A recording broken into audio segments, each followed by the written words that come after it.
Qarshi davlat xizmatlari yonidagi domlardan 5 qavatli domda 4-qavatda joylashgan, o'rtada joylashgan 2 xonali kvartiramiz srochniy sotilmoqda. Asosiy eshigimiz kirib kelaverishda. Bu tarafda birinchi xonamiz. Tepalanatrijniy bo'lgan, hamma narsasi ajoyib, ya'ni ko'rgan narsalarimiz hammasi qoladigan. Bu yerda esa ikkinchi xonamiz, ya'ni zal. Konditsionerlar o'rnatilgan. Lyustralar hamma narsasi qilingan. Bu tarafda sanuzeli va oshxonasi bu tarafga qo'yilgan ekan. Endi ko'rishingiz mumkin bu yerda hojatxonamiz va bu tarafda yuvinish xonamiz joylashgan. Oshxonamiz. Joy oshxona bo'lgan va oshxonani balkonga chiqarsangiz bo'ladigan qilib qo'yibdi. Ya'ni oshxona jihozlarini olib kelib o'zingiz o'rnatasiz. Joyiga keladigan bo'lsak, joyini davlat xizmatlarining yonida deb aytdim. Mana ko'rishingiz mumkin davlat xizmatlarining yonidagi domlardan.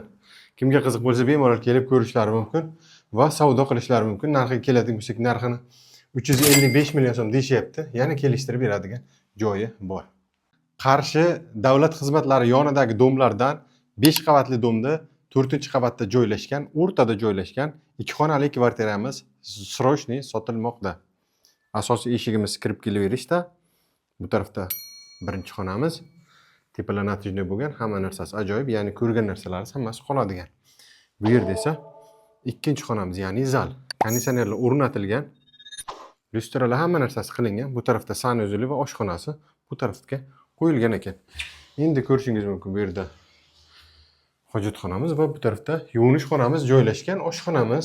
Joy oshxona bo'lgan va oshxonani balkonga chiqarsangiz bo'ladigan qilib qo'yibdi. Ya'ni oshxona jihozlarini olib kelib o'zingiz o'rnatasiz.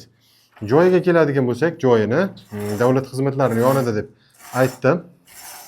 Mana ko'rishingiz mumkin davlat xizmatlarining yonidagi domlardan. Kimga qiziq bo'lsa bemalol kelib ko'rishlari mumkin va savdo qilishlari mumkin. Narxiga keladigan bo'lsak, narxini 355 million so'm deyishyapti. Yana kelishtirib beradigan joyi bor.